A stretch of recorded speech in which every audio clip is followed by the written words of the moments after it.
तो आज हम कर रहे हैं श्रीमद् भागवतम स्कंद 4 अध्याय 25 और श्लोक संख्या 44। इसको समझने का हम प्रयास कर रहे हैं।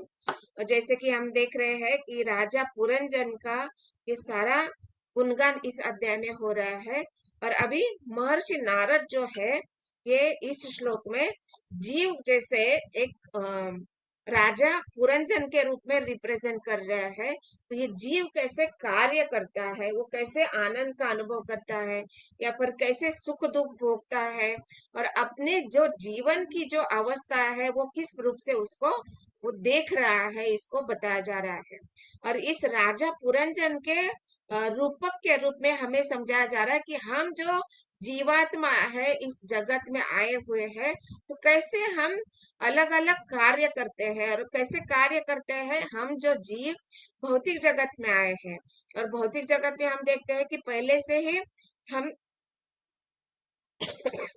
बहिरंगा शक्ति के नियंत्रण में है। और बहिरंगा शक्ति हमें 3 गुणों के अंदर रखती है। और इन 3 गुणों के अंदर जो जीवात्मा है वो हमेशा ही सुख दुख में उलझता रहता है। और ये सुख दुख क्यों इच्छा करता है, क्योंकि जीव का स्वभाव है जैसे भगवान का स्वभाव है। और भगवान का स्वभाव कैसा है, सच्चित आनंद स्वभाव है। तो इसलिए जो जीव जो है भगवान का एक अंश स्वरूप है। और कैसे अंश स्वरूप है, जैसे स्वयं भगवान भगवत गीता में बोलते हैं, मम वांशो जीवलोके जीवभूत सनातन। सॉरी। तो ये जो जीव है मेरा ही अंश है, और ये कैसा है, सनातन है। तो ये जो जीव है सनातन है, और कैसे, भगवान के जैसा ही वो सच्चिद मतलब शाश्वत है और आनंद का अनुभव करने वाला है। तो इस प्रकार जो जीव ये जो भौतिक जगत में आकर बहिरंगा शक्ति के नियंत्रण में 3 गुणों में फंसा है। तो इस प्रकार वो भले ही 3 गुणों में है, लेकिन उसका अपना जो स्वभाव है कि सुख के अनुभव करना। तो इस सुख की खोज में वो इतना उलझ जाता है, इतना उलझ जाता है कि वो 3 गुणों में भी होने के अंदर उसको सही क्या है और गलत क्या है इसका वो समझ नहीं पाता है। क्यों, क्योंकि ये बहिरंगा शक्ति जो है उसके 3 गुण है। ये जो भौतिक जगत में जो आए हुए जीव है उसको वो नियंत्रित करती है। और इस प्रकार से जीव 3 गुणों के अंदर फंस जाता है। ऊपर से जब ब्रह्मा जी इस भौतिक जगत की सृष्टि करते हैं तो जीवों के ऊपर अज्ञान की परतें भी देते हैं। हम्म, तो ये जो परतें होती है अज्ञान की, वो अज्ञान या अविद्या की परतें होती है। और वो भी 5 प्रकार की परतें बोली गई है। तो उसको बोला गया मोह, महामोह, तमस, तामिश्र तथा अंधतामिश्र। ये 5 प्रकार के जो अज्ञान की परतें होते हैं, उस प्रकार से ये जीवात्मा पर अलग अलग प्रकार के कवरिंग आ जाते हैं। मतलब जो जीव जो पराशक्ति है, जैसे भगवान भगवत गीता में बोलते हैं ना कि ये जो 8 प्रकृतियां है, मतलब कौन सी, कि जो जीव का शरीर जो बना है वो कैसे है, स्थूल तत्व तथा सूक्ष्म तत्व से बना हुआ है। मतलब शरीर मतलब ये बाह्य, मतलब ये जो आत्मा है ये परा शक्ति है, लेकिन उसको कवरिंग दिया गया है। तो ये जो कवरिंग है उसको शरीर बोला जाता है। और ये शरीर कैसा है, 8 प्रकार के तत्वों से बना हुआ है। और ये 8 तत्व कौन से है, जैसे 5 जो है स्थूल तत्व है और 3 जो है सूक्ष्म तत्व है। और ये सारे तत्व अभी देखिए ये जीवात्मा के ऊपर कितने कवरिंग आ गए। पहले तो सूक्ष्म तत्व का है, उसके ऊपर स्थूल तत्व का है, और ऊपर से वो माया शक्ति के नियंत्रण में है और 3 गुण में फंसा हुआ है। ऊपर से ब्रह्मा जी जब इस जीव को भगवत ये जो जीव जो है भौतिक जगत में उसको भेज दिया जाता है, तो अज्ञान की परतें भी दी जाती है। और ऊपर से ये जो तत्व के रूप में ये जो शरीर उसको प्राप्त हुआ है, और वो भी किस प्रकार का होता है, ये 84 लाख योनियों का उसको शरीर प्राप्त होता है। तो उसका कैसे पिछले जन्म में उसने कैसे कर्म किए हैं, उसका पहले कैसे स्वभाव था, उसने क्या क्या गुण अर्जित किए थे, उसने क्या क्या गुणों को उसने प्राप्त किए थे, उसके अनुसार उसको शरीर प्रदान करते हैं। तो इस प्रकार से जो जीवात्मा है अपने गुण कार्य और स्वभाव के अनुसार वो कैसे कैसे कार्य करता है और वो कैसे जीवन को व्यतीत करता है, उसके अनुसार उसके ये जो कवरिंग है, उसका जो कोटिंग होता है, जो आवरण होता है, वो और भी दृढ़ होता जाता है। कैसे मतलब वो समझ नहीं पाता है कि हम ये भौतिक जगत में आए हुए हैं और भगवान से दूर होकर हम ये दुख और सुख का अनुभव करना चाहते हैं। लेकिन वो उसकी ये जो बुद्धि है, ये सारे आवरणों के कारण वो विमोहित हो जाता है। और वो इसलिए यहाँ पे हम देखते हैं कि जब इस भौतिक जगत में जीव कार्य करता है, तो उसको सही क्या है और गलत क्या है इसका कोई इसे ज्ञान नहीं होता। लेकिन अगर उसने पिछले जन्म में सतोगुण में कार्य किया है, तो उसकी ये जो सही गलत करने की ये जो बुद्धि होती है, वो कार्यरत करती है, मतलब वो कार्य करने लगती है। तो उससे उसको कुछ तो अनुभव या कुछ तो ज्ञान होता है कि इस जगत में अभी इस समय में मुझे क्या कार्य करना चाहिए और क्या नहीं करना चाहिए। तो इस प्रकार से इस बुद्धि के स्तर पर वो सोचता रहता है कि मुझे क्या कार्य करने चाहिए, मुझे कौन से कार्य सही लगते हैं, मुझे कार्य गलत लगते हैं, इसके विचरण करता रहता है। और वो हमेशा ही, जैसे बताया गया ना, कि जैसे राजा पुरंजन है, सुख की खोज में अलग अलग लोकों में प्रवेश करता रहता है, इस देश से दूसरे देश में प्रवेश करता है, उसी प्रकार ये जो जीवात्मा रूपी ये जो भगवान की ये जो पराशक्ति है, ये जो जीवात्मा है, ये जो जीव है, हमेशा ही एक शरीर को छोड़कर दूसरे शरीर में, दूसरे शरीर को छोड़कर तीसरे शरीर में प्रवेश करता रहता है। और ये प्रवेश करने का, ये अलग अलग जगह में घूमने का उद्देश्य क्या है कि शाश्वत सुख का प्राप्ति करना। लेकिन जीव को ये इतनी अज्ञान की परतें, अविद्या की परतें, तीन गुणों का प्रभाव और ये सारे कार्य होने के कारण उसको सही क्या है और गलत क्या है इसको समझता नहीं है। उसको वो ज्ञान जो है वो आवरणों के अंदर ढका होने के कारण उसको वो स्पष्ट रूप से दिखाई नहीं देता है। तो इस प्रकार से बताया जा रहा है कि जब जीव उसने पिछले जन्म में अगर कुछ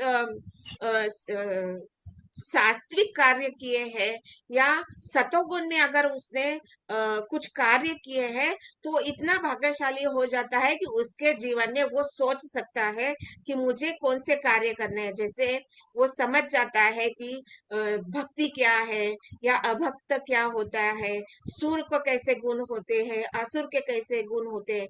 क्योंकि ये जो समझने की बुद्धि है उसके अंदर में है, हृदय में है, बुद्धि में, अहंकार में, ये अपने आप दिखाई पड़ता है। क्योंकि उसका कैसे स्वभाव है, उसके कैसे गुण है, उसके अनुसार उसको पता चलता है और उस प्रकार से वो कार्य करता है। तो जीव जो अगर स्वभावता ही सात्विक है, तो वो निश्चित रूप से आध्यात्मिक मार्ग की ओर आकर्षित होगा। और जीव अगर रजोगुण से प्रेरित है, तो वो अलग अलग प्रकार के इंद्रियों का भोग करने का अनुभव करेगा और वो उसको तुष्टि करने का प्रयास करेगा।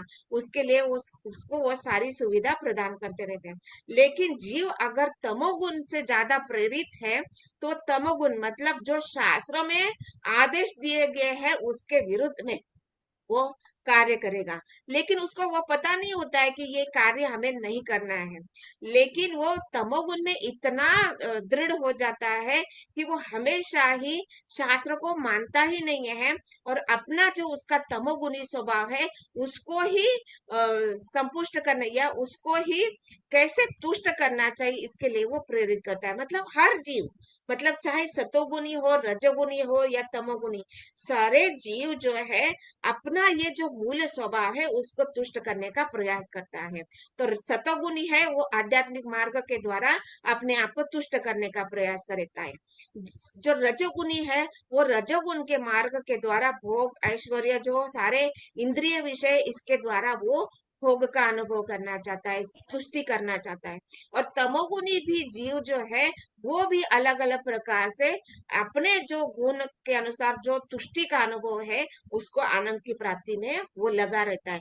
मतलब जीव चाहे जिस भी गुण में रहे, सतोगुण में रहे, रजोगुण में रहे, तमोगुण में रहे, वो क्या चाहता है, हमेशा ही मैं सुख का, आनंद का अनुभव करता रहे। लेकिन उसका बुद्धि का स्तर क्या है, उसके अनुसार वो सुख की खोज करते रहता है। और ये सुख की खोज के लिए उसको अलग अलग प्रकार की सुविधा भी भगवान प्रदान करते हैं। तो के ऊपर ये सुविधा प्रदान करना ये भगवान की दयालुता है, कृपालुता है, कि जीव भले ही रजोगुण में रहे, तमोगुण में रहे या सतोगुण में रहे, जिस भी गुण में रहे, लेकिन भगवान हर जीव को उसका उसका गुण और उसके उसके स्वभाव के अनुसार उसके सुख के लिए, उसके आनंद के लिए वो क्या भोग कर सकता है, उसके लिए वो सारी सुविधाएं भगवान प्रदान करते रहते हैं। तो हम देखते हैं ना कि सतोगुणी व्यक्ति जो है वो आध्यात्मिक और मार्ग की ओर आकर्षित होता है, और वो हमेशा ही चाहता है कि देवी देवता की पूजा करे या फिर भगवान विष्णु की पूजा करे या साधु का संग करे, शास्त्र का अध्ययन करे या भगवान के विषय में जानने के लिए वो जिज्ञासा करता है। तो ये सात्विक स्वभाव कहा गया है। तो उसके लिए भी सारी सुविधा भगवान प्रदान करते हैं ना। जैसे सतोगुणी है तो उसके लिए साधु कौन है उसका ज्ञान उसको अपने आप मिल जाता है। जैसे जीव जब जन्म लेता है तो उसको गुरु के रूप में पहले माता पिता मार्गदर्शन करते हैं, और जैसे जैसे उसको बड़ा हो जाता है तो गुरु प्रत्ये बाहर से अलग अलग प्रकार के गुरु मार्गदर्शन करते हैं, और हृदय से चैत्य गुरु के रूप में परमात्मा मार्गदर्शन करते हैं।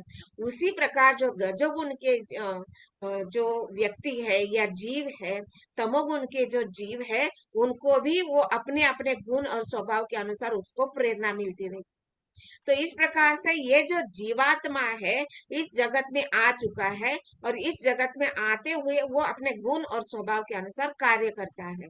और इस प्रकार से वो हमेशा ही, चाहे रजोगुणी हो, तमोगुणी हो या सतोगुणी हो, जिस भी प्रकार का उसका गुण है, उसके अंदर रहते हुए उसके अनुसार वो कार्य करते हुए वो एक ही कार्य करता है, क्या, हमेशा ही सुख और आनंद का खोज में लगा रहता है। तो चाहे फिर तमोगुनी है तो अपने वो इंद्रिय तृप्ति के लिए वो कितना भी गलत कार्य करने के लिए तैयार होता है। जब रजोगुनी होता है वो अपने भौतिक भोग के अनुसार भौतिक इच्छाओं को पूर्ति के लिए वो अलग अलग प्रकार से भोग करता है, लेकिन उसको इतना तो ज्ञान होता है कि क्या करना चाहिए। मतलब तमोगुनी मतलब जो शास्त्र के विरुद्ध कार्य करने हैं उसको वो नहीं करता है। थोड़ी तो उसको कुछ हद तक ज्ञान होता है कि क्या कार्य करने से मैं अपनी इंद्रिय तृप्ति को कार्य करूंगा और वो तमोगुण में नहीं होगा, इस प्रकार से वो थोड़ा ज्ञान रखता है। लेकिन जो सतोगुणी जो व्यक्ति होता है उसको पूर्णता ज्ञान होता है कि रजोगुणी का कैसे कार्य होता है, तमोगुणी का कैसे कार्य होता है, तमोगुण को वो कभी भी करना नहीं चाहता है। यहाँ तक कि रजोगुण का ये जो भोग की जो अपेक्षा होती है उसको भी वो त्याग कर सतोगुण में स्थित हो जाता है।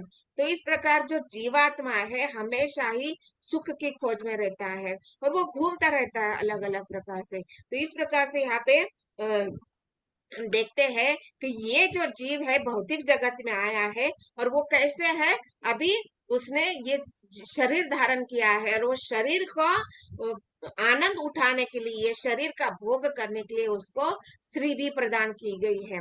तो इस प्रकार से यहाँ पे बोला गया है, और हम ये जीव को स्त्री प्रदान कर दी है, मतलब क्या, कि ये जीव जो है इस भौतिक जगत में राजा पुरंजन के रूप में बोला गया है, लेकिन उसको स्त्री प्रदान की गई है। मतलब क्या, कि जीव को बुद्धि भी प्रदान की गई है। जैसे बोला गया ना कि बुद्धि, कौन से श्लोक में है वो, कि ये जो पिछले श्लोक में आया था, कि ये जो स्त्री है वो बुद्धि को रिप्रेजेंट करती है। कि ये जो जीवात्मा है उसके लिए श्री क्या प्रदान की गई है, बुद्धि, और वो बुद्धि के आधार पर वो इस जगत में भोग करता है। तो उसका क्या सोच है, उसका क्या विचार है, वो किस प्रकार से इच्छा करता है, उस प्रकार से वो आनंद का अनुभव करने लगता है। तो इस प्रकार से वो जो जीवात्मा है अलग अलग प्रकार से ये जो जीवन का आनंद उठाता है। और इस प्रकार से बताया गया है कि ये जो स्त्री और पुरुष, मतलब जीवात्मा जो पुरुष कहा गया है, जैसे हम बोलते हैं ना पूर्ण पुरुषोत्तम भगवान श्री कृष्ण। तो पुरुष मतलब क्या, कि सर्वश्रेष्ठ पूर्ण पुरुषोत्तम भगवान कैसे है, पूर्ण पुरुषोत्तम। पुरुषोत्तम, पुरुषोत्तम मतलब क्या, सभी पुरुषों में सर्वश्रेष्ठ। और पुरुष मतलब क्या, कि जो मतलब जैसे भगवान बोलते हैं ना, अहम बीज पिता, मतलब भगवान क्या है, सारे पुरुषों में सर्वश्रेष्ठ है। और जैसे पुरुष बीज को स्त्री को प्रदान करता है और अलग अलग जीवात्माएं उत्पन्न होती है, उसी प्रकार इस भौतिक जगत की सृष्टि करने के लिए सर्वश्रेष्ठ पुरुष कौन है? भगवान श्री कृष्ण। इसलिए भगवान को आदि पुरुष कहा गया है, और ये आदि पुरुष के रूप में भगवान कार्य करते हैं। और ये जो जीवात्मा है, ये भी भगवान का ही अंश है, और इसलिए जीवात्मा को पुरुष कहा गया है। तो ये जो जीवात्मा है पुरुष है, और उसके लिए स्त्री क्या है? उसकी बुद्धि, उसकी जो बुद्धि है वो स्त्री रिप्रेजेंट करती है। तो इस प्रकार से ये जो जीवात्मा रूप में पुरुष और स्त्री के रूप में बुद्धि इस जगत में आनंद का अनुभव करते हैं। और क्यों? क्योंकि ये उनका स्वाभाविक ये है, गुण है क्या? कि हमेशा ही सुख के खोज में रहना है। और इसलिए पिछले श्लोक में नारद मुनि ने कहा कि वे दोनों मतलब क्या? स्त्री तथा पुरुष। और स्त्री तथा पुरुष मतलब क्या? कि इस जगत में ये जो जीवात्मा है पुरुष के रूप में और स्त्री के रूप में ये जो बुद्धि है, तो बुद्धि के स्तर के अनुसार ये सारे जो जीवात्मा है भोग में लगे रहते हैं। और इस प्रकार विशेष रूप से यहाँ पे जो पुरुष और स्त्री के रूप में ये जो शरीर उनको प्राप्त हुआ है, वो कैसे बोला गया है? 9 छिद्रों वाला शरीर प्राप्त हुआ है। और ये 9 छिद्रों के द्वारा कैसे ये स्त्री तथा पुरुष के रूप में जीवात्मा और बुद्धि कैसे आनंद का उपभोग करते हैं, तो इसको ये 9 छिद्र वाला जो शरीर प्राप्त हुआ है। और 9 छिद्र वाला शरीर मतलब हम क्या मानते हैं? कि ये मनुष्य रूपी स्वरूप है। तो ये मनुष्य रूपी स्वरूप के द्वारा कैसे आनंद का भोग करता है, कैसे सुख का अनुभव करता है।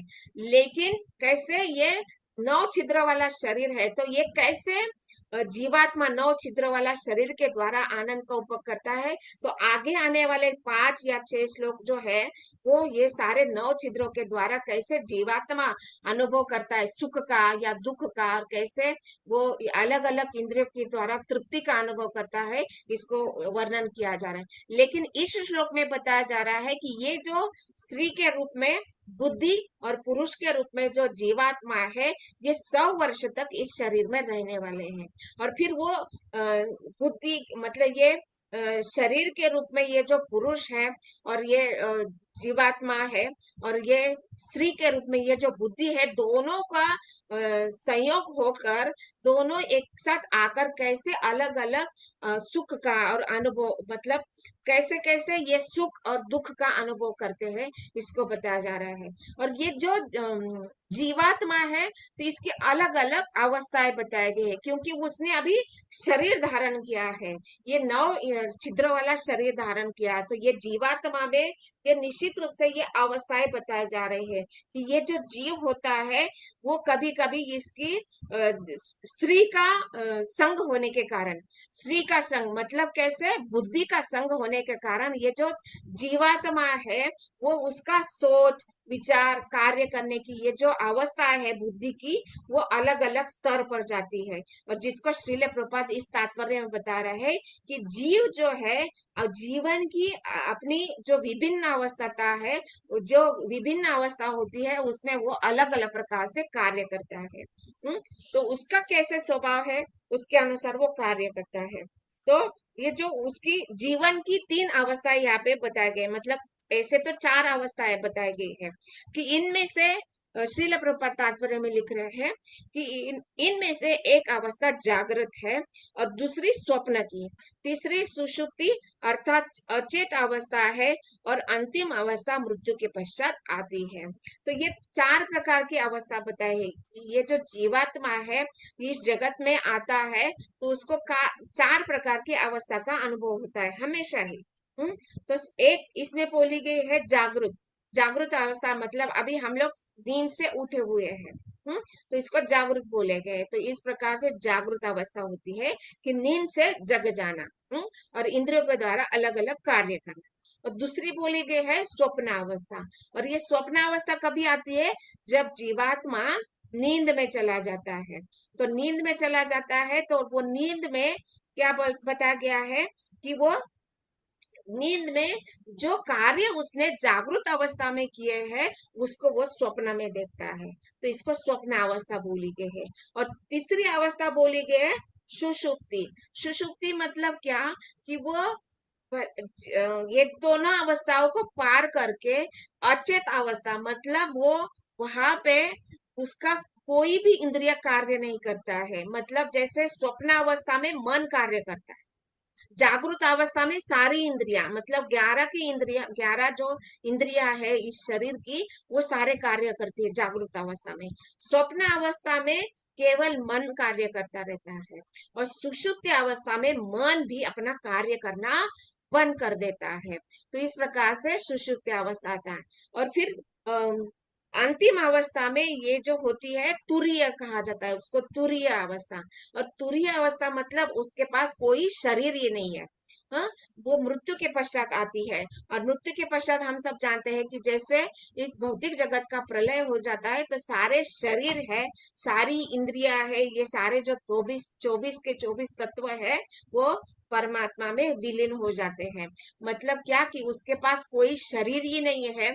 मतलब शरीर ही नहीं है, मतलब उसके पास कोई ही भी इंद्रिया नहीं है, उसके पास बुद्धि भी नहीं है, उसके पास अहंकार भी नहीं है। केवल वो जीवात्मा के रूप में महाविष्णु के अंदर विलीन हुआ है, महाविष्णु के उदर में उपस्थित है। इस प्रकार से ये जो आत्मा है वो तुरीय अवस्था कही गई। तो इस प्रकार से जागृत अवस्था, स्वप्न अवस्था, सुषुप्ति तथा तुरीय अवस्था, जीव की अलग अलग अवस्थाएं बोली गई है। हाँ, तो इस प्रकार से ये जो जीवात्मा है अलग अलग प्रकार से कार्य करता है। तो जागृत अवस्था में वो क्या करता है, जागृत अवस्था में उसको जो शरीर मिला है, और ये शरीर में अलग अलग इंद्रियां है, तो ये इंद्रियों के द्वारा वो कार्य करता है। और इंद्रियों के द्वारा कैसे कार्य करता है, उसका क्या गुण है, उसका क्या स्वभाव है, उसके अनुसार वो कार्य करता है। जैसे तमोगुणी है व्यक्ति है, तो तमोगुणी जीवात्मा है, तो वो तमोगुण के अंदर अनुभव, सुख का अनुभव प्राप्त करने का प्रयास करेगा। रजोगुणी है तो रजोगुण के द्वारा भौतिक ऐश्वर्य, भौतिक सौंदर्य, भौतिक धन, भौतिक इंद्रिय तृप्ति के प्रति वो आकर्षित रहेगा। सतोगुणी व्यक्ति है तो अपनी इंद्रियों के द्वारा वो आध्यात्म मार्गों को स्वीकार करेगा, और शास्त्र को अध्ययन करने का प्रयास करेगा, नाम जप का प्रयास करेगा, या उसकी जो भी उसकी सतोगुणी जो कार्य है, उस सतोगुण के कार्य में वो कार्य करेगा। तो इस प्रकार से जीवात्मा है जागृत अवस्था में इंद्रियों के द्वारा कार्य करता है। लेकिन स्वप्न अवस्था में क्या होता है, कि उसने जो जागृत अवस्था में कार्य किए हैं उसको ही वो स्वप्न अवस्था, मतलब नींद में उसका मन जो है, एक एक इंद्रिय कार्य करता है, मन। तो ये मन जो कार्य करता है, तो उसने जागृत अवस्था में जो जो कार्य किया है उसको वो देखता रहता है। और उसको वो आनंद, मतलब उसको वो हमेशा ही अनुभव करते रहता है कि उसने दिन भर में क्या कार्य किए हैं। तो इस प्रकार से वो स्वप्न में देखता रहता है। लेकिन यहाँ पे उसका शरीर जो है वो सोया हुआ है, तो इसलिए स्वप्न मतलब वो मन उसका एक्टिवेट होता है, और बाकी सारे तत्व है वो कोई कार्य नहीं कर रहे होते हैं। लेकिन हम देखते हैं कि मन इतना चंचल होता है कि उसने जागृत अवस्था में जो कार्य किया है उसको वो अनुभव करता रहता है। तो इस प्रकार से स्वप्न अवस्था बोली गई। और सुषुप्त अवस्था में क्या होता है, कि ये जो सारी की सारी इंद्रियां है, मतलब यहाँ तक मन भी कार्य करना बंद कर देता है। इसको हम कैसे अनुभव करता है, कि जब जीवात्मा जब रात्रि में सोता है, तो इतना डीप स्लीप में चला जाता है कि उसको कुछ भी पता नहीं चलता है। मतलब एक प्रकार से वो मृत प्राय हो जाता है, उसका कोई भी इंद्रिया, यहाँ तक भी मन भी कार्य नहीं करता है। तो इस प्रकार से वो सुषुप्ति अवस्था बोली गई है। वहां पर कोई मन तक शांत हो जाता है, मन भी कार्य नहीं करता है। तो इस प्रकार से सारी इंद्रिया कार्य करना रोक देती है। हम्म मतलब देखिए, अभी शरीर धारण किया है तो शरीर के साथ श्वास आदि, रक्ताभिसरण, ये जो कार्य है वो अंदर से तो चल सकते हैं, क्योंकि ये शरीर है। ये शरीर कैसा है? भौतिक जगत का शरीर है, और ये भौतिक जगत के शरीर में जीवात्मा फंसा हुआ है। लेकिन यहाँ पे क्या बोला गया है? ये कौन सी कार्य बताए गए? ये जीवात्मा की अवस्थाएं बताई गई है। शरीर के साथ जो फंक्शन होने वाले, जैसे श्वास लेना, ये जो ब्लड का फ्लो होना, या रक्ताभिसरण जो शरीर में चलता रहता है, हृदय का जो स्पंदन होता रहता है, वो शरीर के साथ तो चलता रहता है। लेकिन जो जीव जो है, कैसे हमारे व्याख्या क्या है कि हम शरीर नहीं है, हम आत्मा है। तो ये आत्मा के स्तर पर जीवात्मा की स्थिति को बताया जा रहा है कि उस समय में, जैसे जागृत अवस्था में जीव जो है कैसे कार्य करता है, मतलब उसका जीव की इच्छाएं क्या होती है। तो जीव की इच्छाएं कैसे है प्रकट होती है, तो उसको इंद्रिय के द्वारा वो अनुभव करते रहता है। तो इस प्रकार से जीवात्मा की इच्छाएं बताया जा रही। उस समय में उसका शरीर जो है, वो शरीर तो निश्चित रूप से भौतिक जगत के लिए जो आवश्यक है वो कार्य तो करता ही रहेगा। तो इसमें ये नहीं बोल सकते कि हम जब सुषुप्ति अवस्था में चले जाते हैं तो मतलब निश्चित रूप से ऐसे कि मृत्यु के जैसा उसका अनुभव होता है। तो निश्चित रूप से क्या वहां पे मृत्यु हो जाती है? ऐसा नहीं है। वहां पे वो शरीर उसका कार्य करते रहता है, उसका जो ब्लड सर्कुलेशन होते रहता है वो तो निश्चित रूप से चलता है, उसका श्वास चलते रहता है, हृदय का स्पंदन चलते रहता है। तो इस प्रकार से केवल वो जो जीव का ये जो स्वरूप होता है वो सुषुप्ति में चला जाता है। मतलब वो उसका सोचने का, उसका अनुभव करने का, उसकी चिंतन करने का, उसकी इच्छा करने का कार्य को वो रोक देता है, इसलिए वो सुषुप्ति अवस्था कही गई है। तो इस प्रकार से जीवात्मा जो है अलग अलग प्रकार से अनुभव करता है। और इस प्रकार से यहाँ पे क्या बताया जा रहा है कि ये जो, लेकिन हम देखते हैं कि हमारे संस्था में हम देखते हैं कि यहाँ पे ये सारा भगवान का नाम, अर्चा विग्रह का या धाम का महत्व, शास्त्र का अध्ययन करने का महत्व बताया गया है। लेकिन यहाँ पे क्या बताया जा रहा है कि जो कैसे जो अलग ही प्रकार के जीवात्मा आते हैं, गुरु के रूप में या साक्षात भगवान के रूप में अर्चा विग्रह प्राप्त हो जाते हैं। और वो क्यों आते हैं? तो इसके लिए क्या बोलते हैं कि जो जीव भगवान को भूल गया है उसको पुनः याद दिलाने के लिए। मतलब क्या कि वो सोया हुआ जीवात्मा को पुनः नींद से जगाने के लिए, मतलब जो जीवात्मा भूल चुका है उसको याद दिलाने के लिए। तो मतलब क्या कि ये जो जीवात्मा है इस भौतिक जगत में आने के बाद उसका ये जो अपना आध्यात्मिक कार्य है उसको वो भूल चुका है। आध्यात्मिक कार्य क्या है?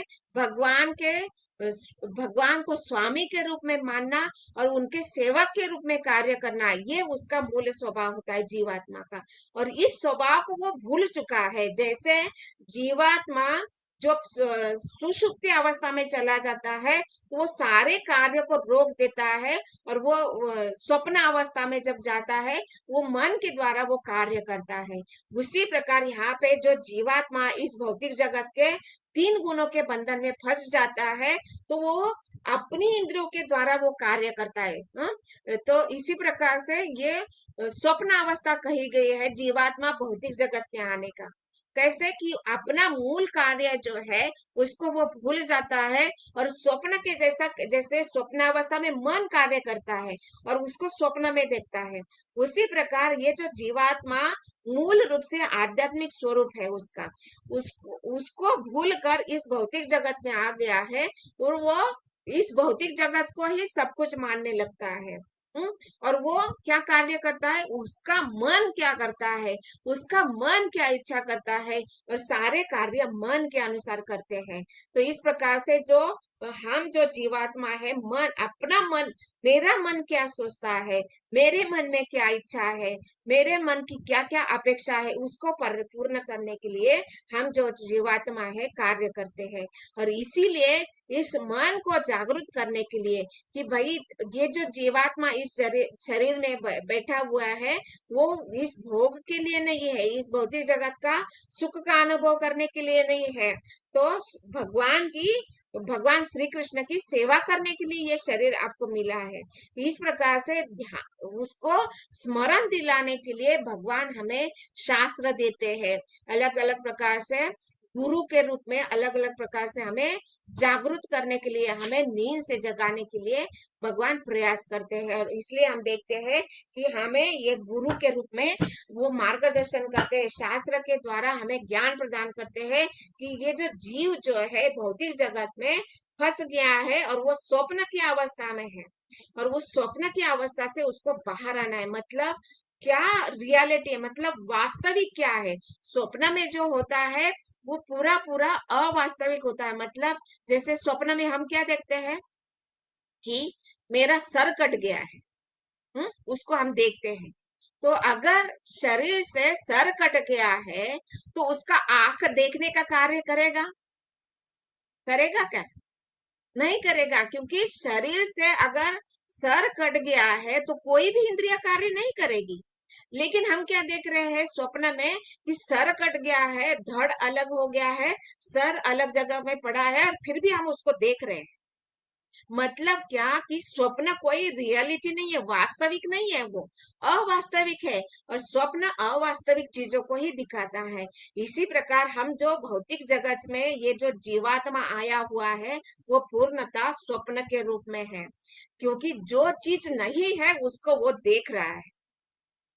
मतलब कैसे कि इस जगत में कोई सुख नहीं है, लेकिन यहाँ पे क्या हो रहा है, वो इंद्रिय के द्वारा इंद्रिय का इच्छा पूर्ति के लिए भोग के रूप में अलग अलग प्रकार से सुख का अनुभव सुख का आनंद का अनुभव कर रहा है। लेकिन कैसे बताया गया है कि ये जो जीवात्मा इस जगत में सुख का अनुभव कर रहा है वो स्वप्नवत है। मतलब इसका कोई वास्तविकता नहीं है, वो केवल शरीर के साथ है। मतलब जैसे वो केवल भौतिक जगत में है और इसका कोई शाश्वत सुख से कुछ भी लेना देना नहीं है। अगर ये भौतिक जगत में जो भी हम सुख का अनुभव करते हैं तो वो कैसे होगा, वो क्षणिक है, उसके लिए शाश्वत सुख का कोई भी अनुभव नहीं हो पाएगा। तो इस प्रकार से जो जीवात्मा स्वप्न अवस्था में है उस स्वप्न से बाहर निकालने के लिए भगवान हमें अलग अलग प्रकार से सुविधा प्रदान करते हैं, शास्त्र के रूप में, अर्चा विग्रह के रूप में, नाम के रूप में, प्रसाद के रूप में। ये सारे जो जीवात्मा स्वप्नवत इस जगत में कार्य करते हैं। जैसे हम इच्छा करते हैं ना, तो हमारी मन की जो इच्छा है वो क्या है, स्वप्न है कि मुझे इतना बड़ा राज्य स्थापित होना चाहिए, जैसे ध्रुव महाराज ने इच्छा किया था। उसी प्रकार से हम भी इच्छा करते हैं ना कि मुझे 4 बेडरूम वाला फ्लैट चाहिए, मुझे लैम्बोर्गिनी खरीदनी है, मुझे मेरे पास बीएमडब्ल्यू होने चाहिए, 5-6 गाड़ियां होनी चाहिए, इतना प्रॉपर्टी होना चाहिए, इतना धन होना चाहिए, इतना ऐश्वर्य होना चाहिए। तो ये सब क्या है, ये स्वप्न हम देखते हैं। ये स्वप्न मतलब हम इच्छाएं करते हैं, और इच्छाओं के द्वारा हम इंद्रियों के द्वारा कार्य करते हैं, उसका भोग का अनुभव का आनंद को उसको प्राप्त करने का प्रयास करते हैं। और ये सब क्या है, ये स्वप्नवत है। और जैसे ही ये स्वप्न टूट जाएगा तो हमें वास्तविकता पता चलेगी कि ये स्वप्न है। मतलब जैसे ही इस शरीर को हम छोड़ देंगे तो हमें पता चलेगा कि हम जो है भौतिक जगत में ये सुख जो है, मतलब शरीर को छोड़ेंगे मतलब क्या कि हम ये जब जन्म मृत्यु के बंधन से छूट पाएंगे तब हम अनुभव करेंगे कि हमने ये जो अनुभव किया था वो सारा स्वप्नवत था। ये भौतिक जगत में हम फंसे होने के कारण, ये जन्म मृत्यु के अवस्था में फंसे होने के कारण हमने जो भी इच्छाएं की वो सारी गलत थी। इसको हम अनुभव कर सकते हैं, और इसको स्वप्न में मतलब जागृत अवस्था में दिखाने के लिए कि ये जो तुम भौतिक भोग का अनुभव की इच्छा कर रहे हैं ये सारा अवास्तविक है, ये वास्तविक नहीं है। इसको दिखाने के लिए हमें भगवान श्री कृष्ण गुरु भेजते हैं, आचार्य भेजते हैं, और आर्चा विग्रह के रूप में स्वयं भगवान हमें मार्गदर्शन करते हैं कि कैसे ये जो आप जो जीवात्मा है वो स्वप्न में हो, और अभी अपने स्वप्न से बाहर निकलकर वास्तविकता को समझना चाहिए। और इसलिए यहाँ पे श्रील प्रभुपाद बोल रहे हैं कि जीव कभी भी स्त्री से तुष्ट नहीं हो सकता। मतलब अपनी बुद्धि के स्तर पर, अपने गुण और स्वभाव के स्तर पर कितना भी प्रयास कर ले, कितना भी भोग का अनुभव कर ले, कितना भी इच्छाएं कर ले, कितनी इच्छाओं को पूर्ति भी करने पर वो कभी तुष्ट नहीं होने वाला। और इसके लिए सबसे महत्वपूर्ण बात क्या बोली गई है, जब तक वो ब्रह्मचर्य की शिक्षा प्राप्त न हो। तो जीवात्माओं को ब्रह्मचर्य की शिक्षा हमें प्रदान करनी होगी। मतलब क्या कि ये जो श्री के रूप में ये जो बुद्धि है, बुद्धि को हमें ज्ञान प्रदान करना होगा कि ये जो हम इस भौतिक स्तर पर इंद्रियों के द्वारा भोग का अनुभव करने की जो इच्छाएं कर रहे हैं, वो क्या है, वो क्षणिक है, ये शरीर के साथ रहने वाली है। लेकिन इसके द्वारा हम कभी भी आध्यात्मिक रूप से तुष्ट नहीं हो पाएंगे। और ब्रह्मचर्य का अर्थ क्या बताया गया है कि इंद्रियों को नियंत्रित करना।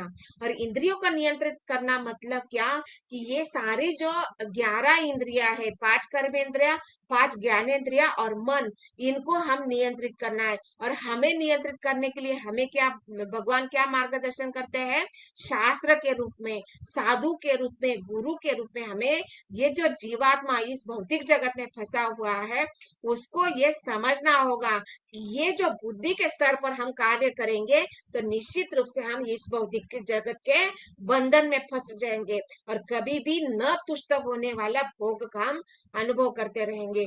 लेकिन इस स्त्री को ब्रह्मचर्य का और पुरुष के रूप में ब्रह्मचर्य का हम जब पालन करेंगे, मतलब क्या कि शास्त्र के द्वारा जब हम ज्ञान को प्राप्त करेंगे, तब हम समझ पाएंगे कि ये जो भोग करने की जो इच्छाएं है, भोग इंद्रिय सुख की जो इच्छा है, वो केवल स्वप्नवत है, वो केवल क्षणिक है और इसको कोई शाश्वत सुख से कुछ भी लेना देना नहीं। इस प्रकार से जब हम अपनी इंद्रियों को नियंत्रित करेंगे तो जीवात्मा अपने आप से ही वो सोच की, उसकी इच्छा है, उसका सोच, इसका विचार है, वो निश्चित रूप से आध्यात्मिक और आकर्षित होगा। मतलब वो इच्छाएं करेगा कि मुझे कौन सा सुख प्राप्त करना चाहिए। ये जीवात्माएं, उसकी जो इच्छा है अपने आप बदल जाएगी। कैसे, वो भौतिक भोग के प्रति आकर्षित नहीं होगा, भौतिक भोग के प्रति उसके अंदर वो विरक्ति, उसके अंदर वो उसके प्रति आसक्ति जो है वो कम होने लगेगी।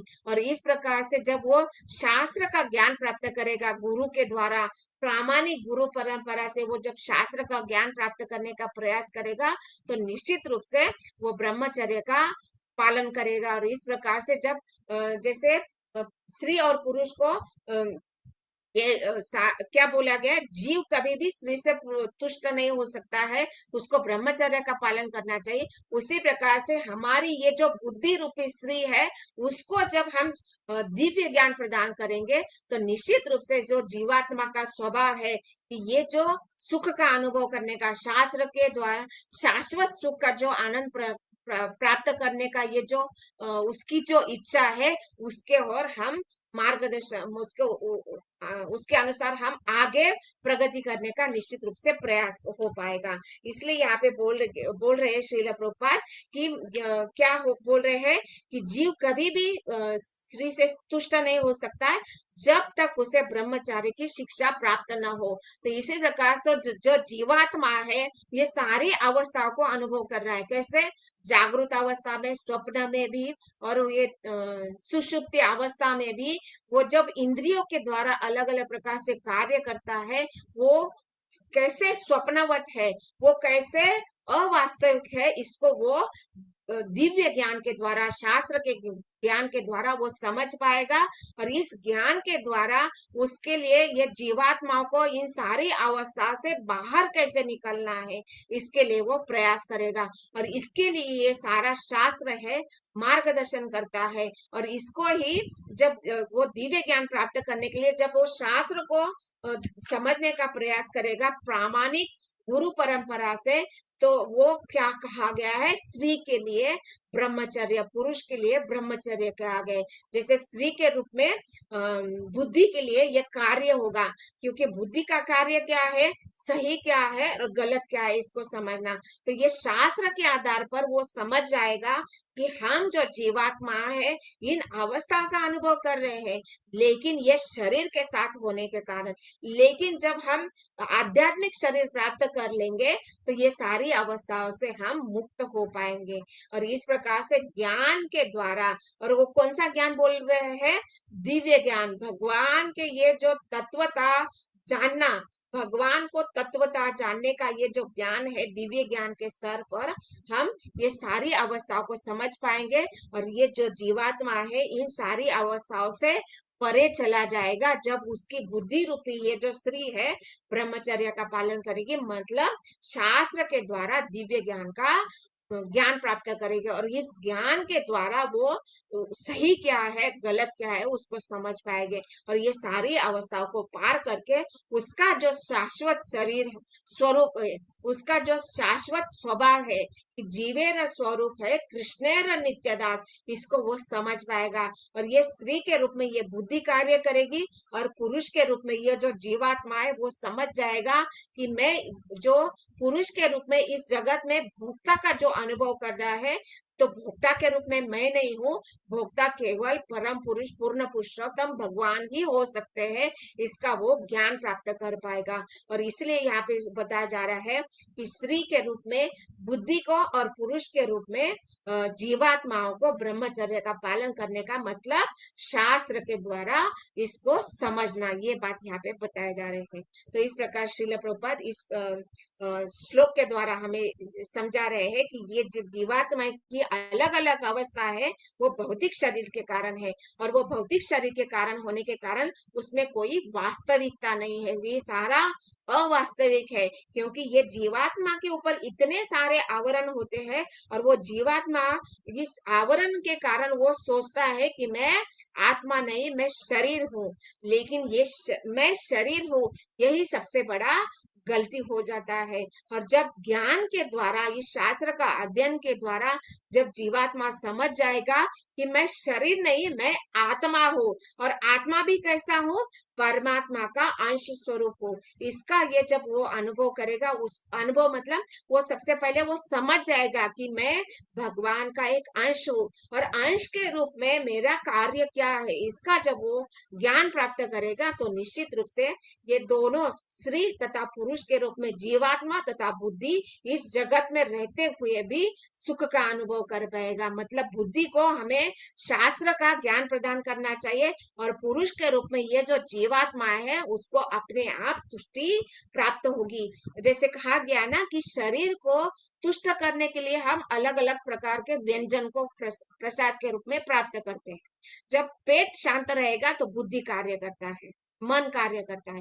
उसी प्रकार से ये बुद्धि अगर दिव्य ज्ञान से भरी होगी तो निश्चित रूप से ये परमात्मा स्वरूप में जो जीवात्मा है वो सुख का अनुभव करेगा।